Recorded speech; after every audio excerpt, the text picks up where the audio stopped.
Spartans, what is your profession? For the championship, for glory, let's go!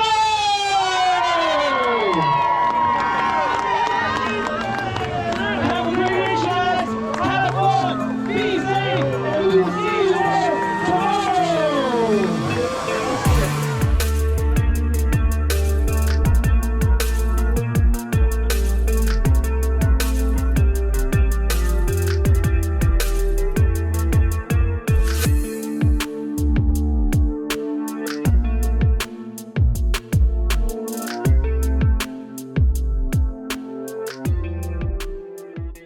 Hello, my name is Matt, the Disillusioned 1811, and I'm in Mountain Village, Colorado. Right over those hills over there, I should say mountains, is Telluride, Colorado. It's Saturday, October 9th, 2021, and I'm about 14 hours out from competing in the Spartan Ultra World Championship, which is a 24-hour obstacle course. It's a loop course, as many loops as you can do in 24 hours. And to be considered a finisher, you got to complete at least 50 kilometers of course, which is going to equate to about 11,000 feet of climbing. Now, if you've been following my channel this past few months, I've been training like a madman on the weekends by going out on the weekends and just getting in the mountains and trying to cover a lot of time on feet and just getting my body used to climbing up and down hills. The problem is, where I live, it's 300 feet altitude, and the best I can do for getting in the mountains is like 5,000 or 6,000 feet at like Mount Hood. I'm probably sitting at about 8,500 feet right now, and this race course is going to go up to about probably 11,500 feet. So I'm going to be battling the altitude. I'm going to go over with you my Ultra Transition Area kit and setup. So the good news on this race is the weather report tomorrow is calling for a high of 46 and a low of 29. And at 10 a.m., which will be the start of the race, will be 34 degrees, partly cloudy. It's going to warm up to about 44, 45. And then as we head into the evening, it's going to drop back down, but it's going to stay clear. And then going through the night, we're going to get down to about 30 degrees. And then about the time the race finishes, it'll be about 40 degrees. So one of my big concerns about this race would have been the weather, particularly rain and snow and wind. Getting wet and being cold and trying to stay out there for 24 hours would be extremely difficult, especially keeping your hands warm. So right now we're looking pretty good for the actual precipitation. Wind doesn't look to be too high, maybe 5-10 miles per hour, and I think that weather report's going to hold because we're basically 24 hours out. I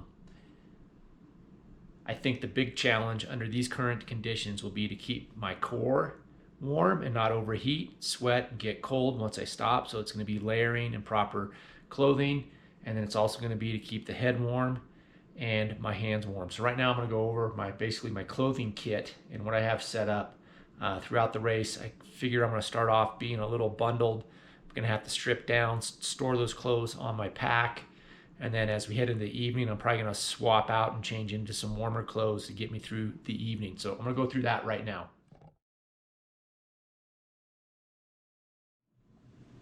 So what I have here are Maxpedition packing cubes for traveling. And what I've done is I've broken my clothing down into body parts, and then I've labeled them. For example, this is labeled legs. I have upper body. These are gloves, and this is going to be socks and head.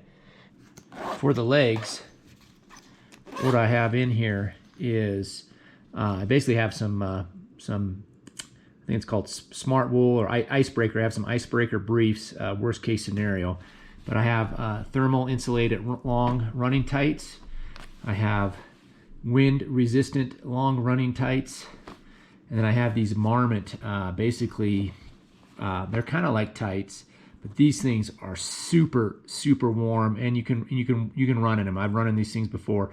So worst case scenario, if it gets really bad, I'll probably have basically running tights underneath, and then I'll put these on top just to stay warm. And these should handle those conditions that we're expecting. So we're gonna get to the upper body here, and if you notice, if you want to get super cool tactical, you can stage your zippers at the top, so they'll be easy to open up if you're cold and tired. So inside here, will be my core, and this is what I'm really concerned about. So I just have a variety of long sleeves. This is just a long, heavier weight, long sleeve ultra running shirt. And then I have some of these craft base layers, pretty thin. So this would be handy if I'm already sweaty and I want to strip out and put something dry on. This is a little heavier craft long sleeve base layer with a neck zip in it. So if I start to overheat, I can unzip. And this here is just an ultra kind of puffy running coat, and this will be on if worst case scenario I'm wearing this throughout the night, and then I'll have these layering. So if I get hot, I can strip this off, and my pack will be big enough so I can store it in my pack to finish the loop. And I'll go over my pack here shortly. Up next is gloves, which is very important. Now there'll be no water obstacles in this race, which is great, so I can wear kind of more of a puffy glove and then strip off my glove as I approach. And so in here, one of the required pieces of gear on this race is that you got to have full finger gloves with you. So I have this little black diamond. They're just puffy gloves that go in here, and they compact down small. And so I brought these in the event that it was warm and I didn't need gloves to start, and I could store them in my pack. But I'm just going to have these as a standby. I'm going to be wearing these actual black diamond gloves here that has this little mitten that you can put over just for extra warmth and wind protection. So I'm going to be starting the race off with these, and I'll show you how I'm going to attach them to my pack, and then I'll have to strip these off when I get to certain obstacles to use my grip strength. Worst case scenario for Sunday night into Monday morning will be these black diamond leather gloves. I do have some thin fingered Solomon running gloves here that also have like the little mitt on it, windbreak, but I don't think I'll be using those based on the current weather conditions. So we'll see. And these are the Bleg mitts, which are great in basically 45, 50 degree super wet environments, but that's not going to be happening tomorrow, but I just have them in the pack. I do also have some hand warmers that I can bring that I could stuff into the glove to keep my hands warm if it gets super cold out there. Very key to keep your hands in good working function in these obstacle races.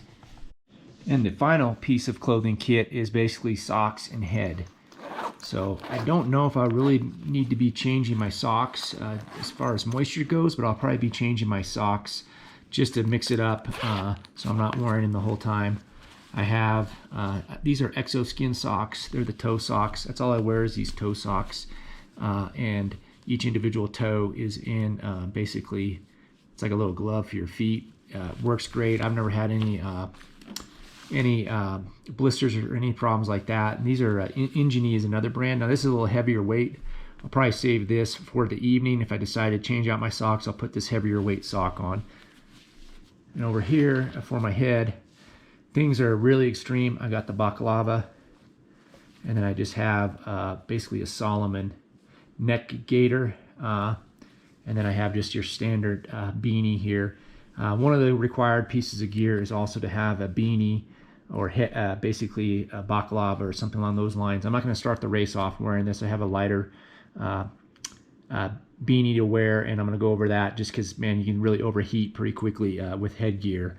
So this is more worst case scenario for the evening. I'm using a suitcase as my drop bin since I flew here, but I'll be bringing a spare pair of Ultra Lone Peaks as a second set of shoes to switch into, or if I have a shoe failure. I'm also going to be having a spare running vest. This is a Solomon, I think it's a 5 liter running vest.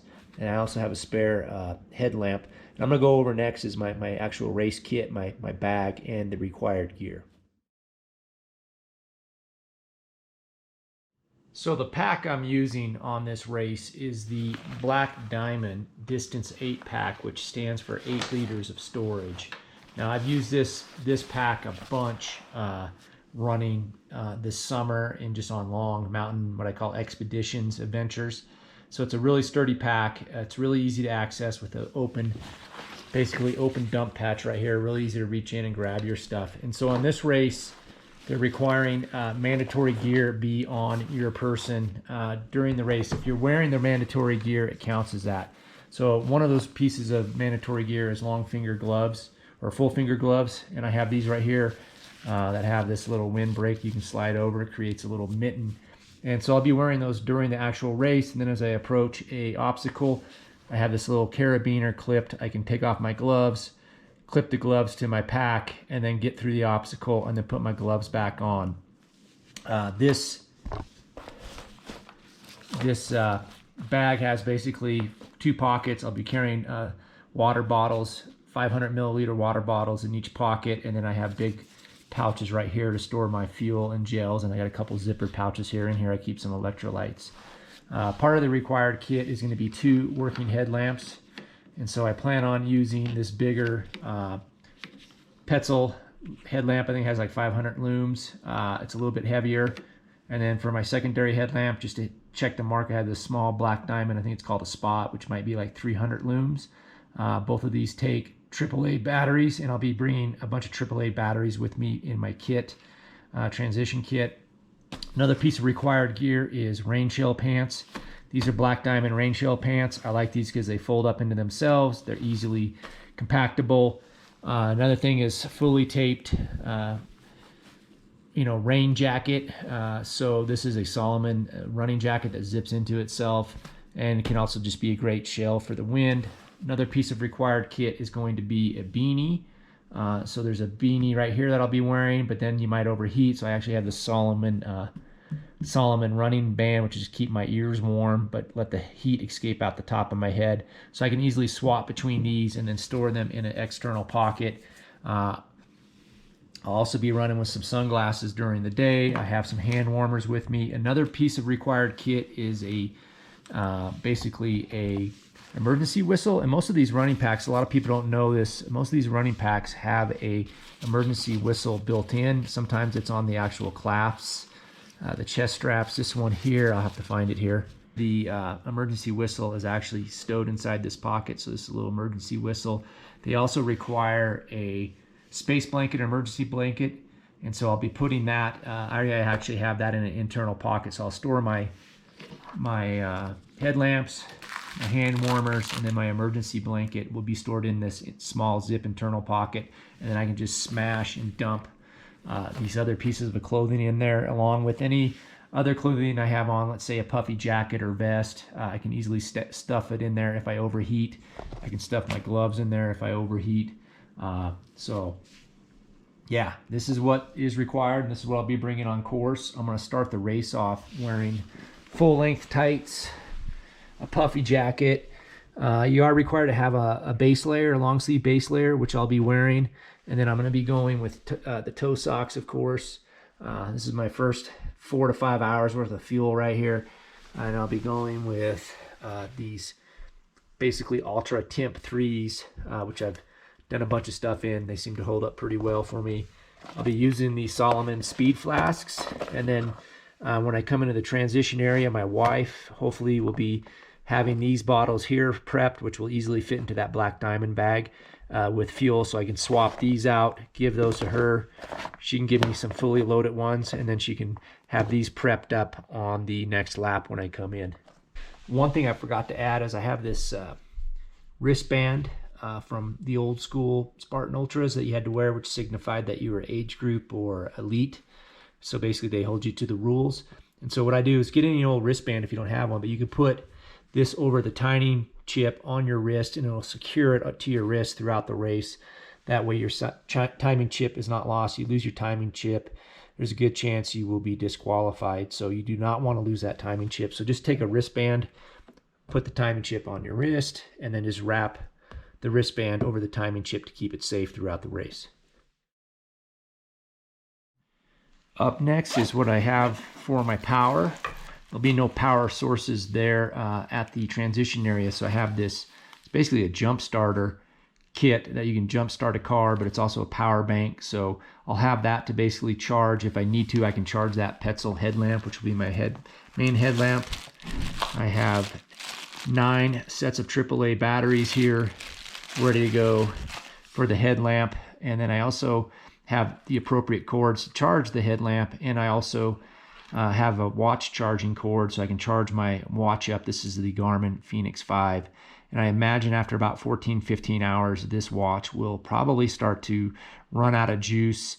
I'm debating actually setting this into the ultra track mode, which I'll probably do to hopefully keep it going throughout the event. But if I'm getting low on power, I can, during one of my breaks, I can start charging this up so I can keep it going throughout the race.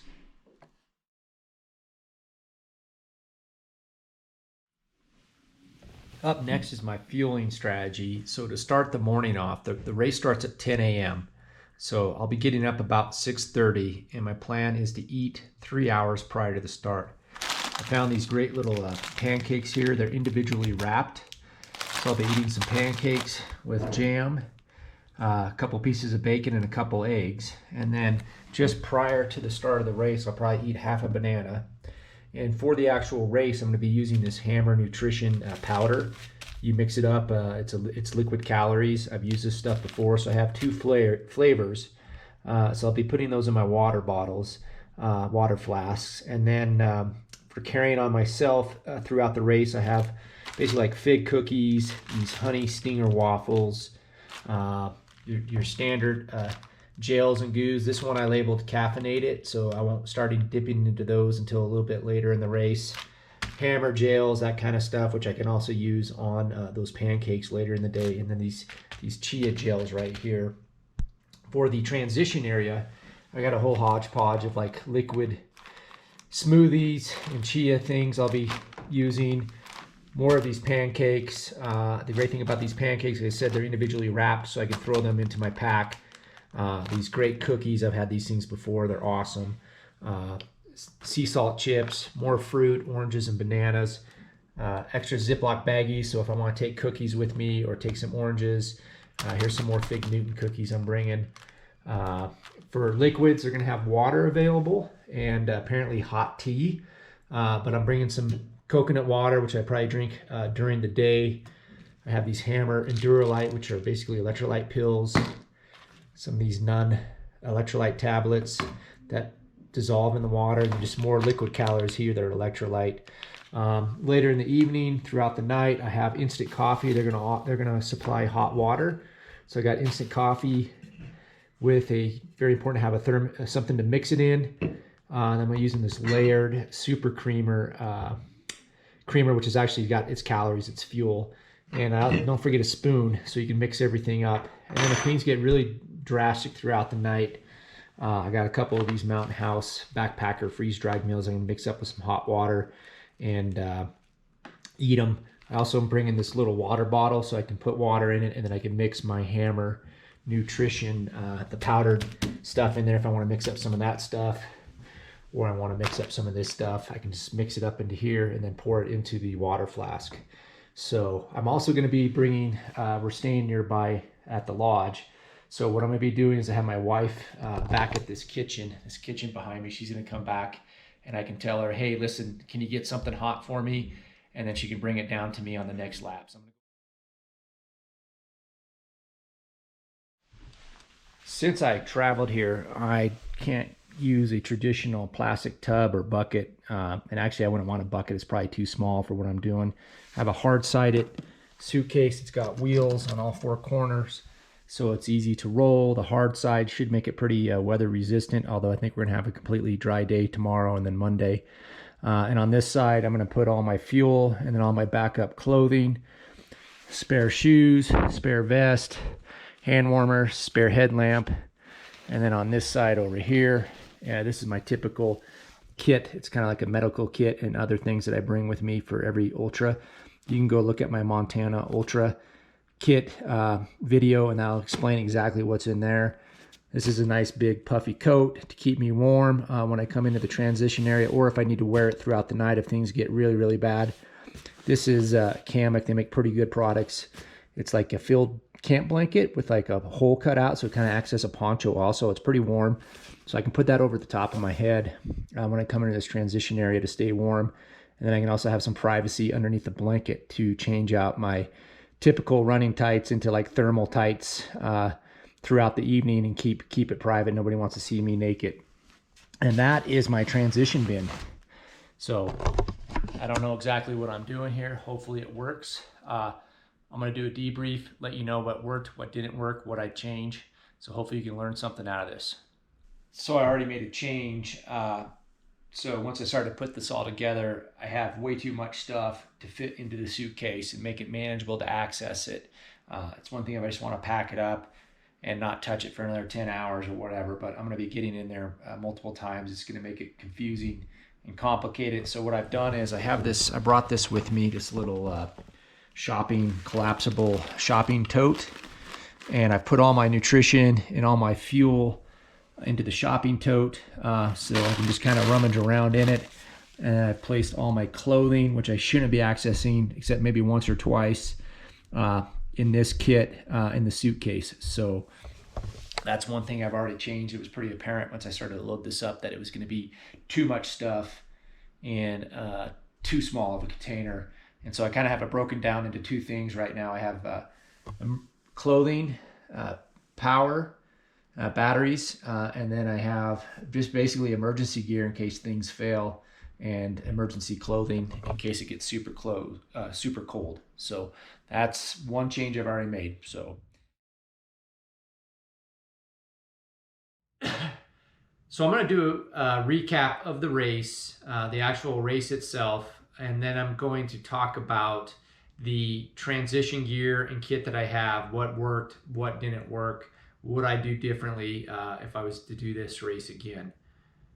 As far as the venue goes, Telluride, Colorado, and Mountain Village. Mountain Village technically is where the race took place, which is just a ski resort, another ski resort up above Telluride. And they have a gondola system that goes all along the whole system there, so you can ride a gondola for free from Telluride all the way up to Mountain Village and back. And you basically go up over the mountains and then you drop down into Telluride.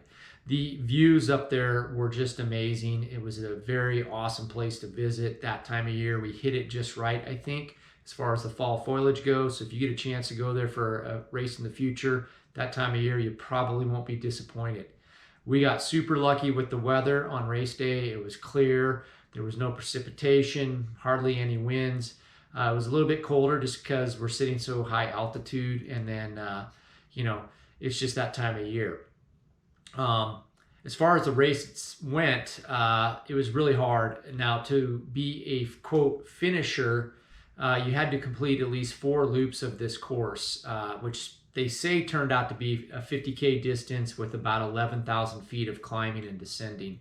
So on the first loop, you actually ran the Beast course, which was a race held the day before. That's a half marathon distance.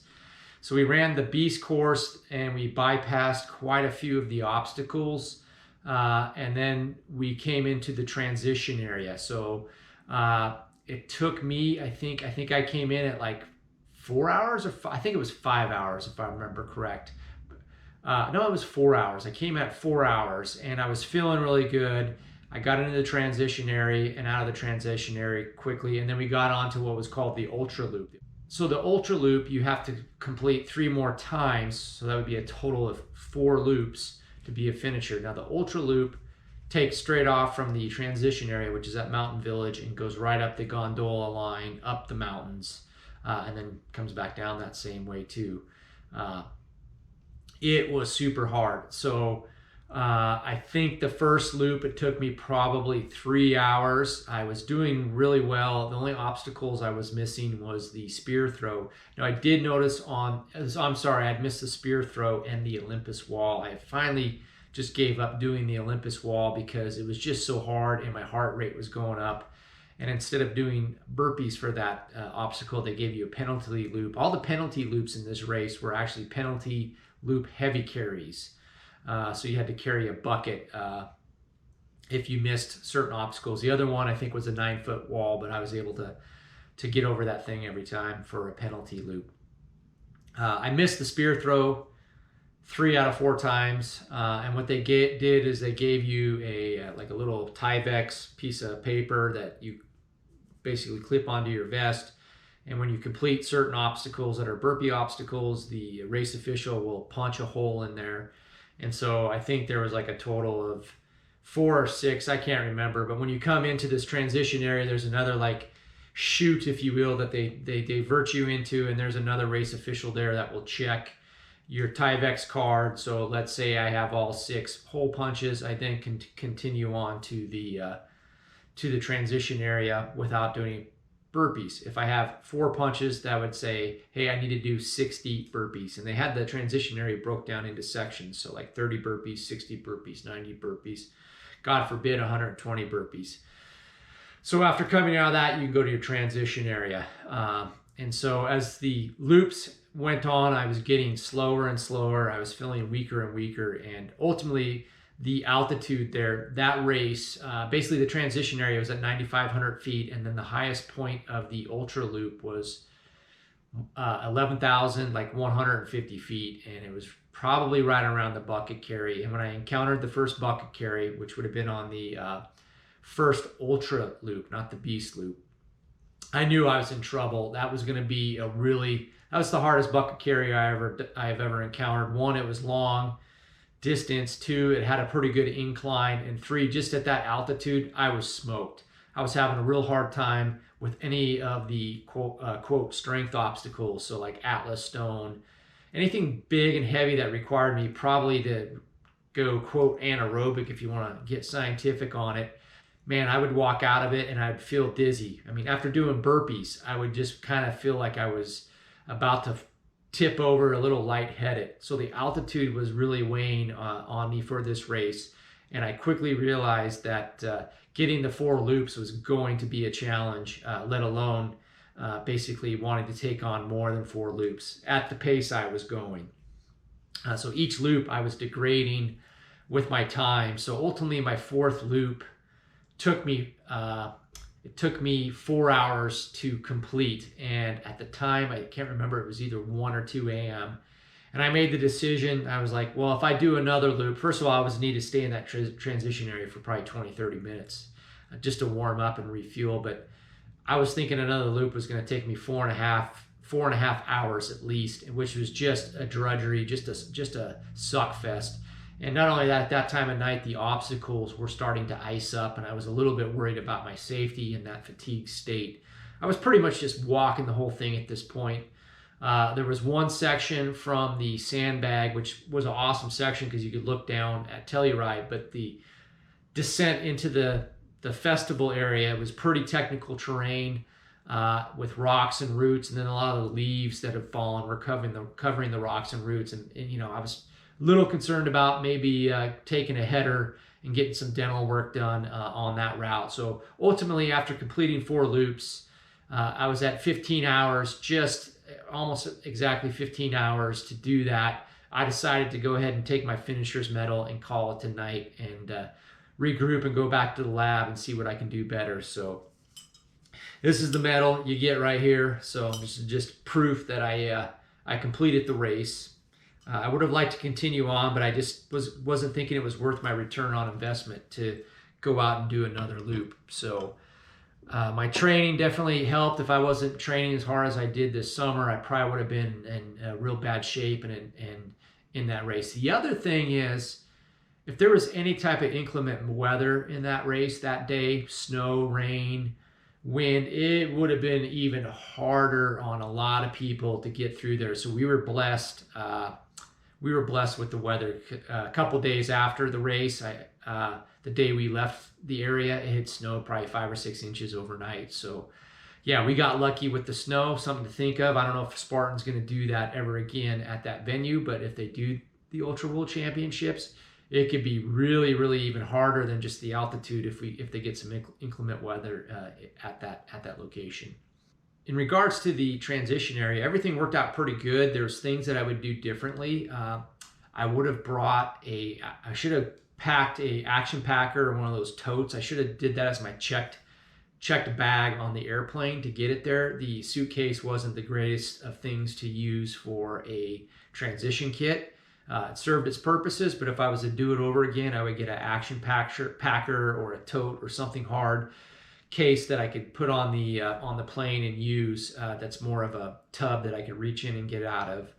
A lot of people there now. Spartan had an area designated. They had given you like a 4-foot by 8-foot space. Each racer got a 4-foot by 8-foot space.